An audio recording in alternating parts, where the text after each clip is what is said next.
Hi everyone, Dr. Kelly Ray here. I thought I would spend some time with you in my backyard today.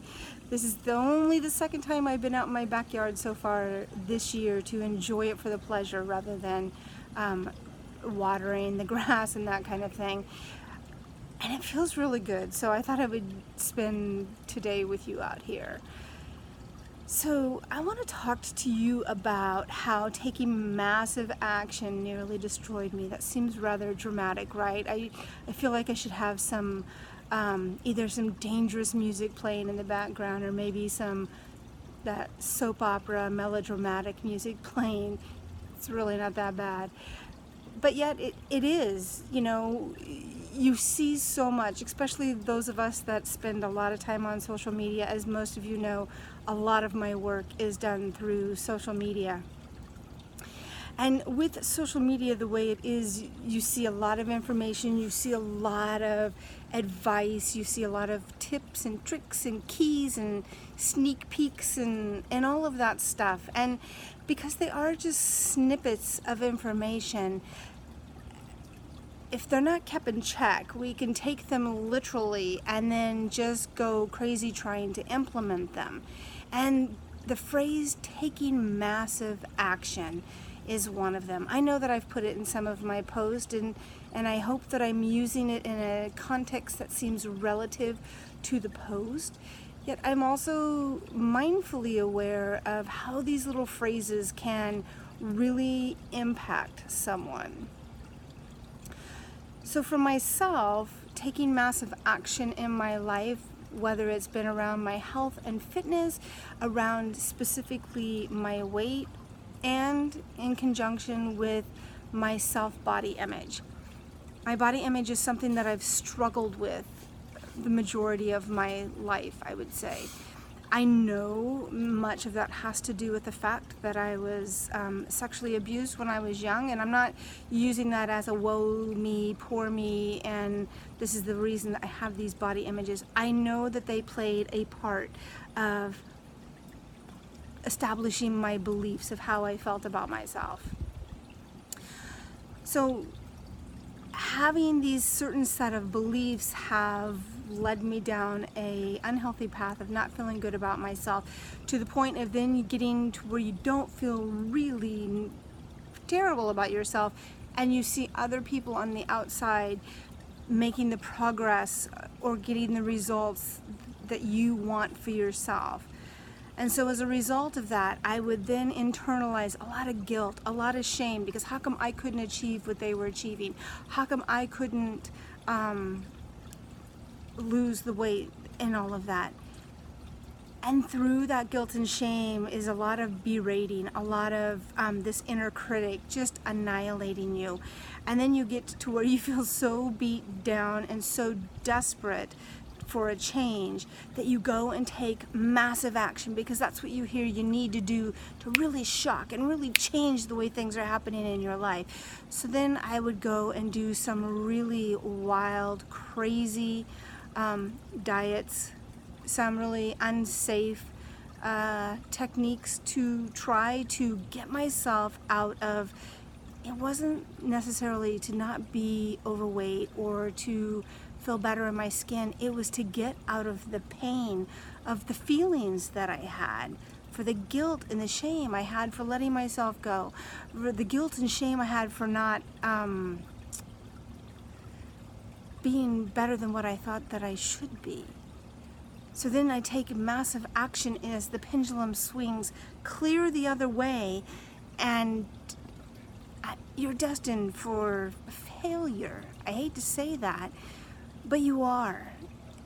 And as a result of that failure, you're like, there's no way in hell I'm ever taking massive action again. The last time I did that, I got the trophy, I got the scars, I got the bruises, and I've got enough that I don't need to jump in that race again. Yet I did. I jumped in that race many times, achieved a lot of trophies from taking massive action. I've got the war wounds, I've got the bruises, I've got all of that. Learning to take massive action in a different way through having worked through the limiting beliefs, working through finding what the root cause was.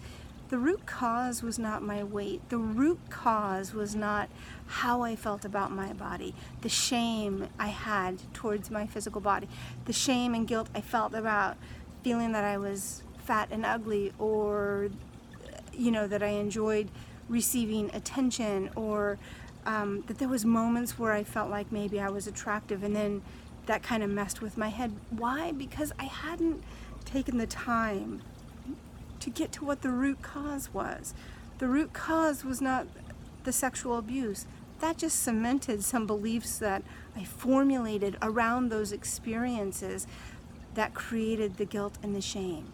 I had to go through a process of being able to work through that, to identify that, to be able to release it in order to make a decision for myself that allowed me to take action towards achieving what it was that I wanted. So as most of you that have been following my journey for this year, you've seen some transformations in my body. You've seen transformations in the work that I do. You've seen, some of you have even become clients as a result of what you've seen happen over the last year. And it's not because I've taken massive action or that I've just done some really crazy things. I've done the work inside. I've done the hard stuff, which in turn is really interesting in itself too, because what I thought was going to be really hard to go deal with this stuff in here turned out to be the most liberating, fun experience I ever had. Yes, I had to talk about some things, I had to work on some things that were, unpleasant, yet the pain, the shame, and the guilt that were lifted as a result of being willing to be vulnerable, be willing to step into that arena of, hey, I need to do things differently than what I've been doing. I've gotten a much better result. And I know that a lot of you have seen that. And I know that there's even more of you that resonate with the same thing. I want you to know that I feel you. I do. I know what it's like to be in that arena of taking massive action, trying to go get a result that will make you feel better than what you're currently feeling now, only to end up with a trophy of feeling disappointed, earning a ribbon that makes you feel like you got let down, earning that plaque of feeling anticlimactic because what was all of this for? I get that. How would you like to be able to work through that stuff at your pace? Look, here's the other thing that I see people making some grave mistakes, especially with their relationships, is when they're ready to work on that personal growth. That's another buzzword that's out here in the media world. Or work on, as you know, I talk about the taming the inner critic. Work on that inner critic, that inner critic that tells you, oh, you're no good, you can't do it, or you're set to fail, or everybody else can achieve it and you can't. You know who I'm talking about. Is a lot of times when we're ready to work through those things, or we want to take steps towards working through and healing those parts of ourselves, we tend to lean on our family or lean on our friends or our partners to want to work through that stuff. And I've made that grave mistake myself. I don't know that that's a wise thing to do. Nobody wants to say to your partner, hey, I'm going to go change my eating style now because I want to get healthy, I want to get fit, I want to get leaner. So I'm going to make some choices to not eat these foods, and I need you to help me be accountable.